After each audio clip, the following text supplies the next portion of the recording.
Today, we are going to the Biblical Museum of Natural History. Example, this lion died in a zoo in Haifa from old age.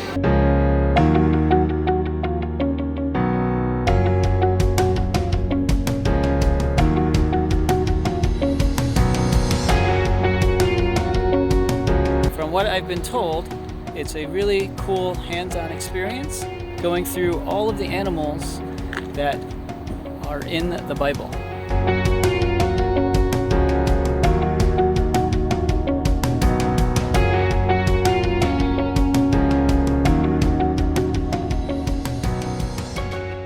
When we do in this museum, we'd like to explore the animal world of the Torah. What other animals make an appearance? Do you guys know any stories about animals in the Torah? Starting off the top. Yeah? Spider. Spider. That is correct. It is a bit of a niche appearance, but it is correct. They do have spiders. What? Ibex. That's right. Yes? A camel. Camels. That's right. Right here near Shemesh, actually, there's a guy who lived in the times of the Torah. And Tanakh. His name was Shemesh. Samson. He's really strong, and he met a lion. He never, in all of his trips to Rabbi Slifkin, met a kangaroo or a polar bear. You guys know why? I don't know if they didn't exist or not.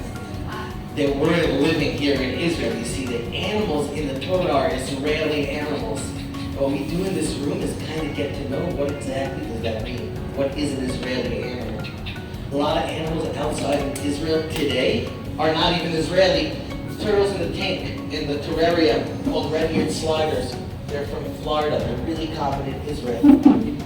Parakeets over here called ring-necked parakeets from India. But these ring-necked parakeets are from India, also really common in Israel. The reason both of these animals are so common in Israel is because people brought them as pets and released them into the wild, which is how we got them. They're not Israeli animals.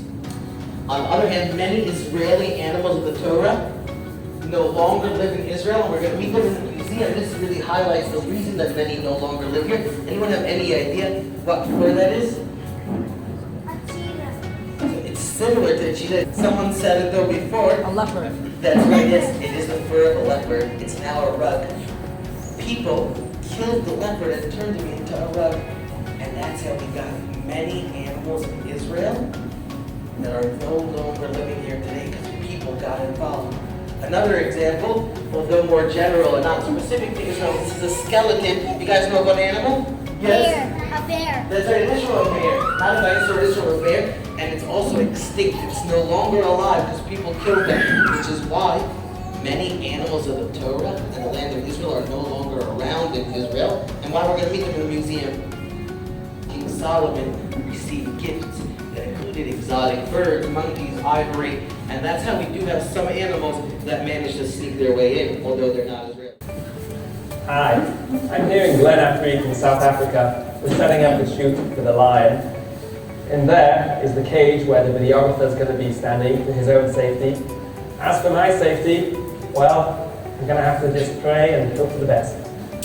Hi, so this morning we're going to bring a lion. His name is Monty. Okay. And we're going to bring him in with you. He's done a lot of filming. He's still a lion, and he's still going to be something you're aware of. I'm going to give you a stick like this, because if it does happen to what I call grumpitude, and at least you can just keep the stick there. So let me get this straight. You're going to bring in a full-grown lion, and if he attacks me, I'm going to fend him off with a little stick. Pretty much so. Great. Okay, let's do this.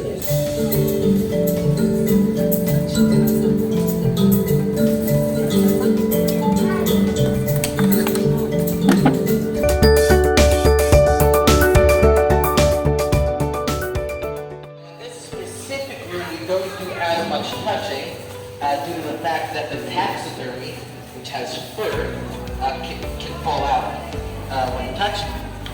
The crocodiles can be touched because they're made of leather. There's also some costumes and toys in the corner for people who you want to touch that you're more than welcome to touch as well. So these are all Israeli biblical animals. Most of the animals were part of collections that are ancient, very old, and donated to us.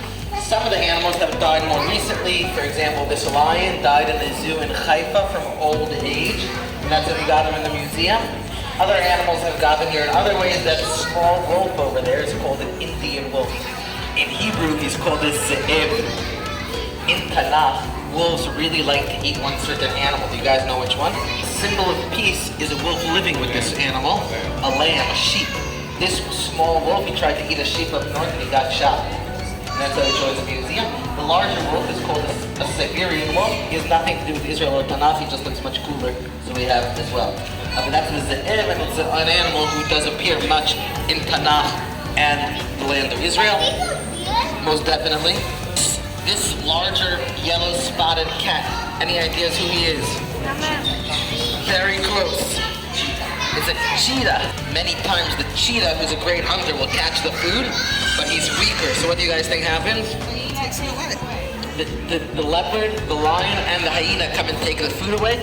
The hyena can be seen over here. We have them in Israel until today. Israel is run over on the highway right near Shemesh. And that's how he joined the museum. In Hebrew, he's called it Tzavah.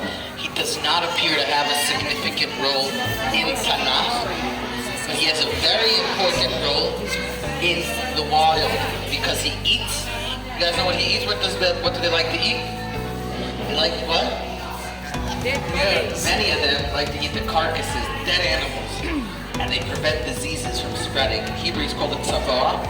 He's striped. If you ever watched The Lion King, you've met the hyena, but you've met a spotted hyena, a larger African hyena with spots. This is the Asian striped hyena. He's not as aggressive or dangerous.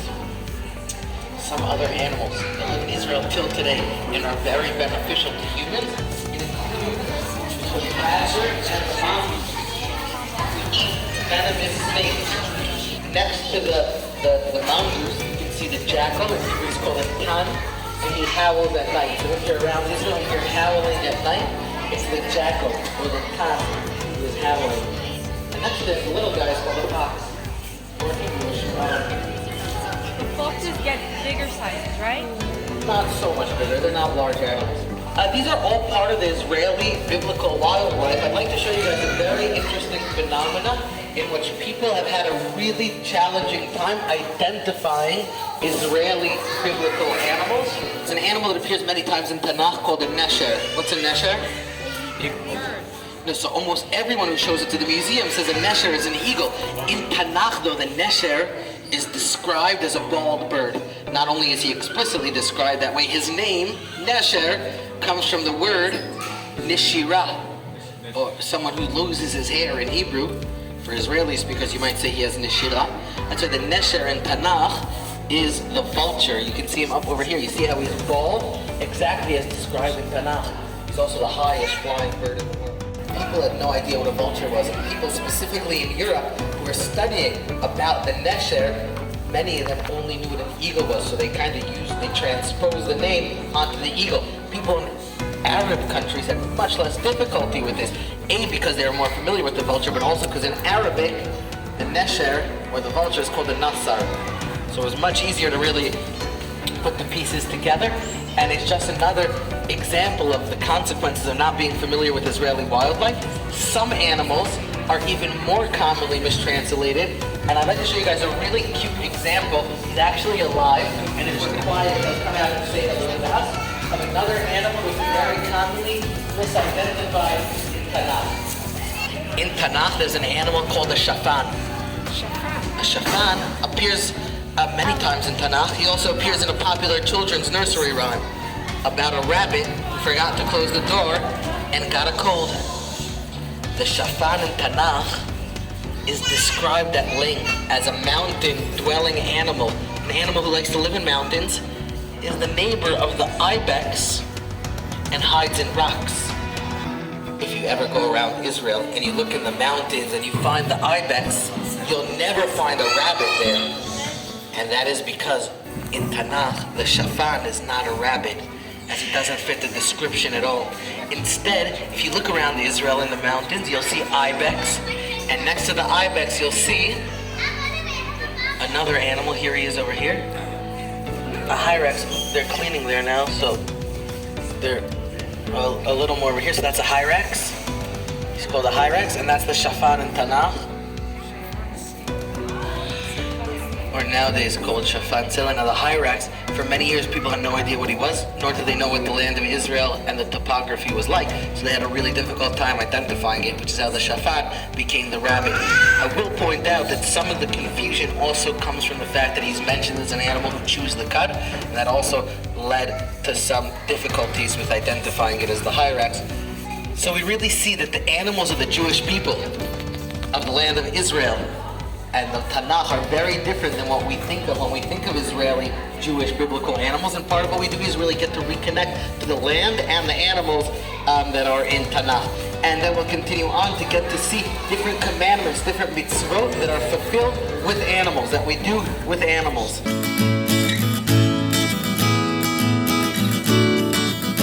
One of the mitzvot fulfilled with animals is blowing a shofar. That's right, which is we take an animal's horn and we blow it. There are many different types of horns, as you can see. We'll try to figure out together which ones can be used, and then we'll see which ones over here you can hold and touch. So we'll start off by pointing out that there are two basic types of horns for mammals, meaning most animals with horns have one of two horns. And I'd like to show you both types and try to figure out together which ones can be used as a shofar. But we have to keep in mind that the word shofar comes from a Hebrew word, shoferet, which means tube. So we're looking for a horn that's more tube-like. One sort of horn is deer's antlers, which are made out of bone. See the deer's antlers that are made out of bone? That's one type of horn you can find. Another type, can you help me here for a second? Can you pull this out?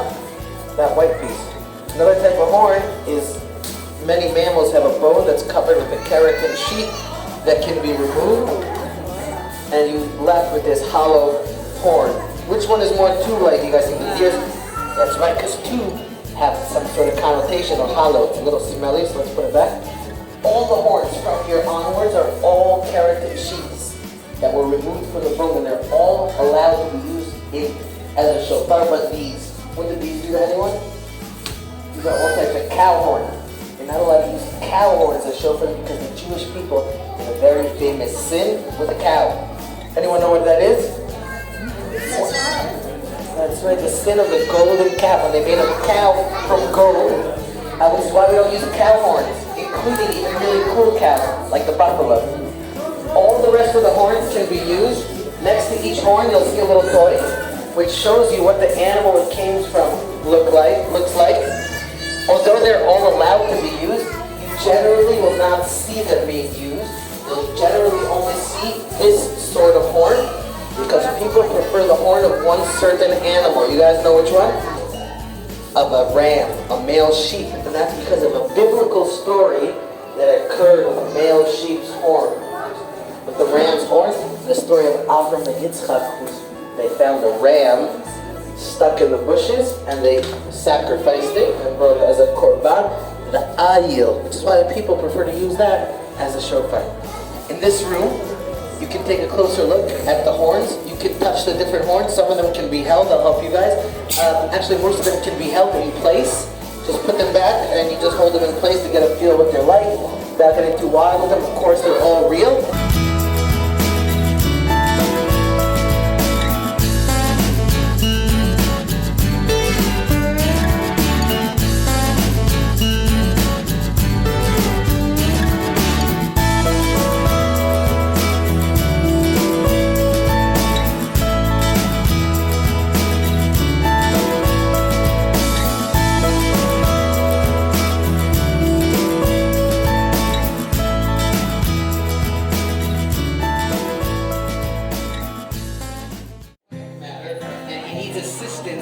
Digesting his food. So if you look in his throat, after he swallows his food, take a close look, he regurgitates it.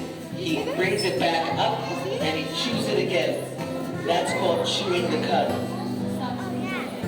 That's right, for a mammal to be kosher, it must A, chew the cud, and it must also have split hooves. What is a hoof? A hoof is a big nail that some animals have on their feet. A split hoof is a big nail that it is split. This is the hoof of a zebra. This is the hoof of a gazelle. That's right, that's a split hoof of a deer. You're right. So that you can see again, chewing the cud. These are the two signs of a mammal to be kosher: split hooves and chewing the cud. You can hold the different hooves if you'd like.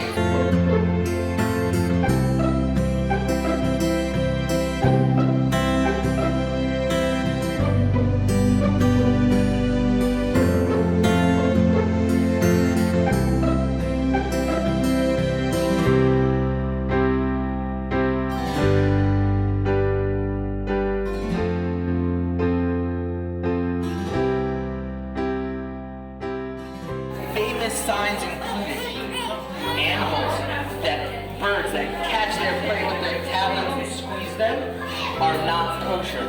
At a certain point in Jewish history, they decided to only eat birds that there's a tradition that are kosher because of different mistakes being made with eating birds. These are all birds that still live in Israel today that are not kosher, except for the ostrich.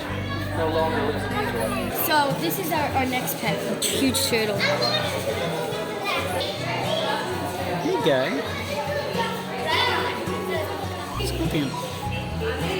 And then here, there's something in the cave or behind.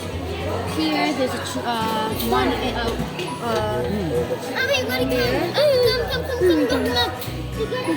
then in here, there's a huge tarantula. You gotta take some literature.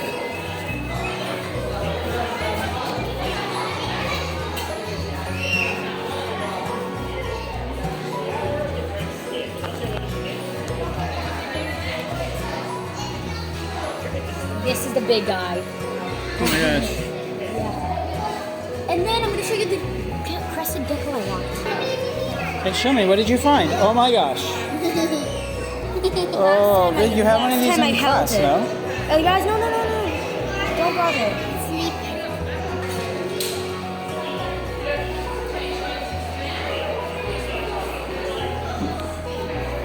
The monitored lizard. Tarantula. Okay. Alright, there it is. Hello. Razi? Fabiola? Look at me. Gosh, look. Shirley's in the cage. I know. I was in there. Now, Shushu, look at me. can I? Don't be scared and do not drop it. I don't care what he does, which is nothing.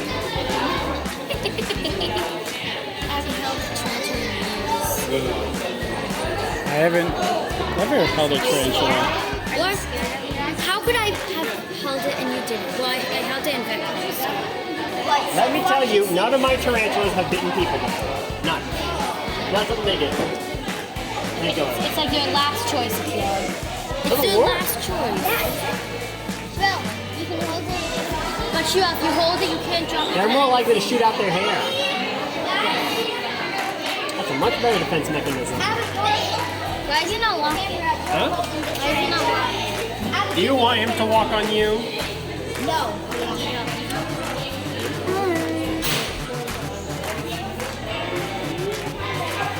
Don't let him fall. Here, as you walk. Is that okay? Abba, give me the camera. You're holding it. I'd rather not take out a separate tarantula. They're basically the same for you. Oh, it doesn't matter. Size doesn't matter. Well, Your fangs are. I guess he likes me. your arm is wider. Camera. But after I hold it, don't see it in the store.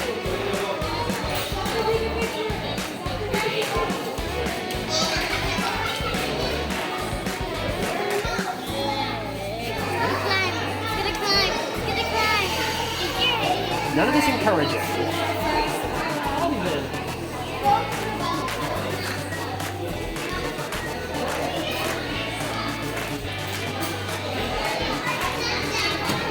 Here's his last dead.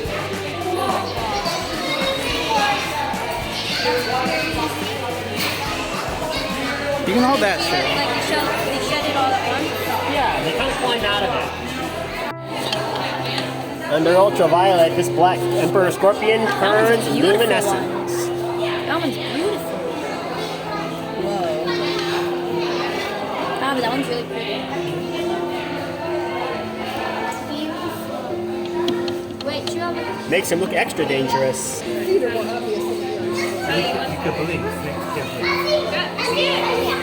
but it looks like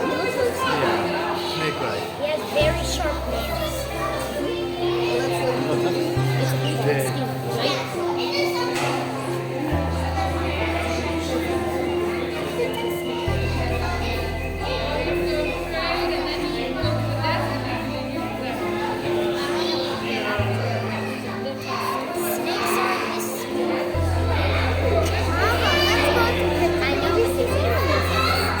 what is this? A blue tongue skink. You can tell by the blue tongue that comes out. Okay, how do we see his tongue? Smile. Ah, yes.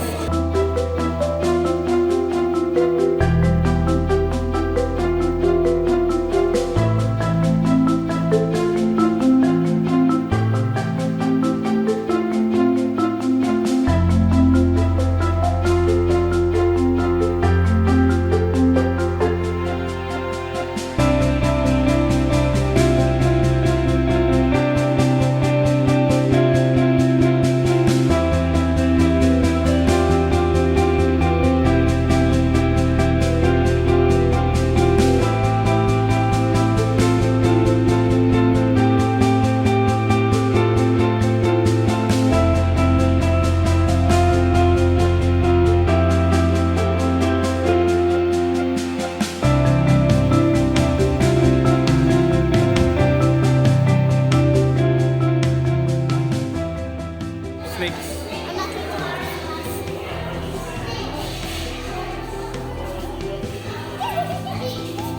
Razzie, look at me.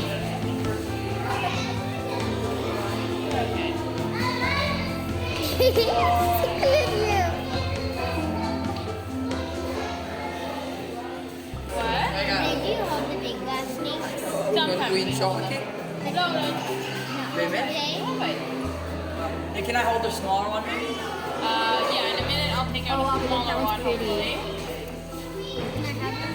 Don't pet his head. Oh, he doesn't like it? Nah, he's very sensitive. I'm going to the other side. Bye. Oh wait, is that the? I forgot how to Tams. like a devil or something. Turn. Bearded dragon. Look at me. Bearded dragon. Tamsy, look at me. There's another one. Tams, look at me. Something devil. You know, And I think it'll also shoot yeah, blood like, from his eye. It like shoots blood. yeah, exactly. It just looks like that's a big dragon.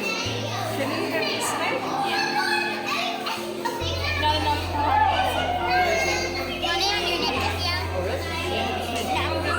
I don't like when it goes like I'll hold the head. yeah. Wait, it's not here. It's in there. It's just hiding. He's very small. It's venomous like a little Put snake. it on one thing. But I don't know where it's being.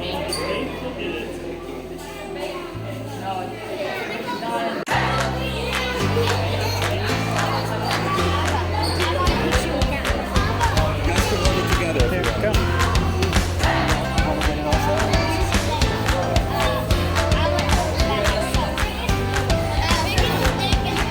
Look at me, ladies.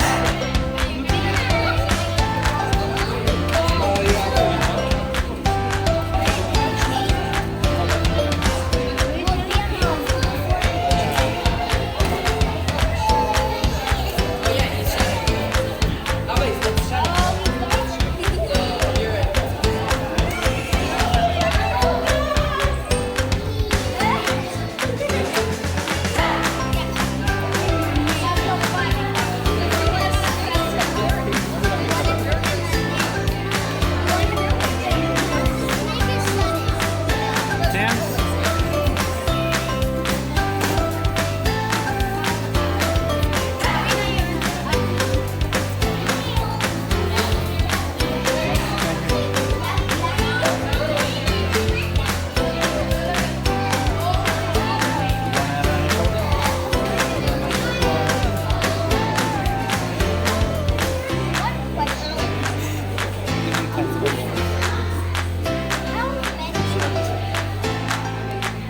Turn, monkey. Oh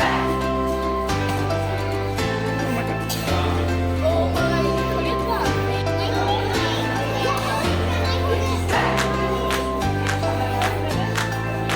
Raz, look at me. Look at me.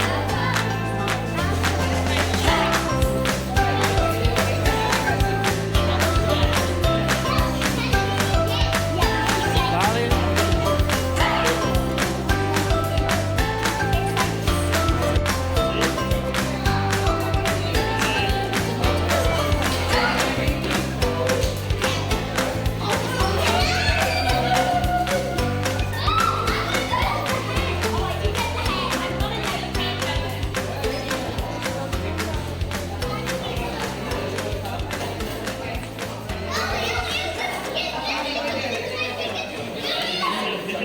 Achoo! See? Achoo! Achoo! Achoo! So that's what it did.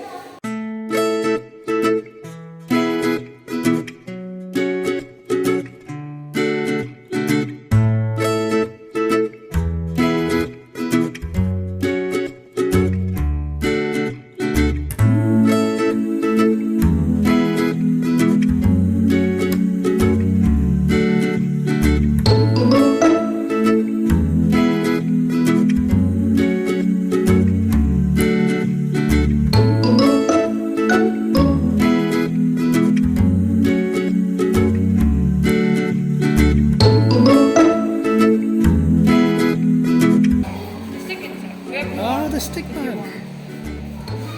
Yeah, I think I want to. This guy's small, so I don't think I'm any small. Look at You me. want a small, huh? Here, guy. This is the smallest. Is that a leaf bug? Yeah. She's a bit weird. She looks different. Can I have the baby one? Spiky. This is Looks well, kind of. They're spiky. Can I? What's the difference between the green ones and the brown ones? Different countries. Like they're from Australia. I don't know. Yeah, and I see like that's a more famous stick bug over there, that brown one. Yeah, that one. These guys, you understand more like. Yeah, stick bug. yeah. Can I try one of those? This guy's an Indian. Can I try one of those? No. He's interested in going wherever he wants. Can I put this one on my head? How long do these live? 6 to 9 months. Oh. Yeah, but they reproduce. Oh. Like they don't need a male to reproduce. So like, It's and those are clones. young ones, these tiny. Yeah. Like these guys have clones. They basically make them clones. Okay, I want to try green one. You guys have new hairstyles, everybody. Okay, I think I also want to try You green can go to school like this. Alright. And then you're gonna scare everyone away. So they're from Australia? Yes, these ones. Can I have one? He wants to Hey, he's go doing high five. No one wants to go to me. Can I have one? Yeah. What's your problem with it? It doesn't hurt. No, it's sticky. And by the way, there's a turtle. Oh my gosh. Eva, take a picture of my hand. And then I want that. I want that. Which one is the green one? Look at the other. It's doing this one. Yes. Oh, that's not a good thing. I don't really know. Look, it's this. I'm taking this one last. I see. He's trying to balance. This one's very fragile.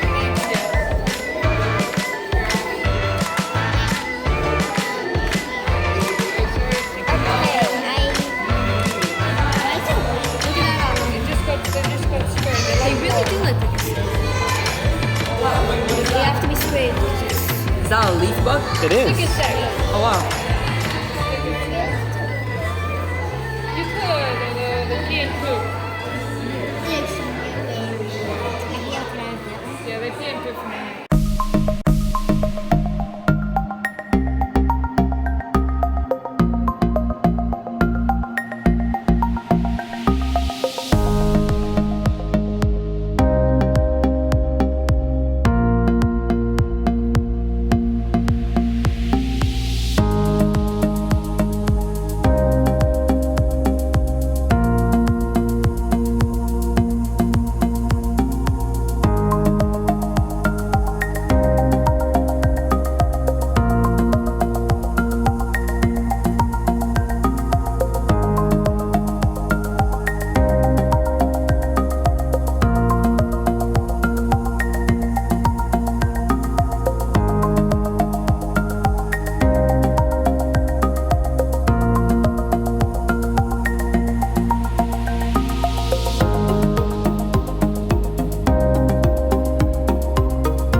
And one of the coolest things you'll see here is kosher locust. You can buy a whole container of kosher locusts that you can eat.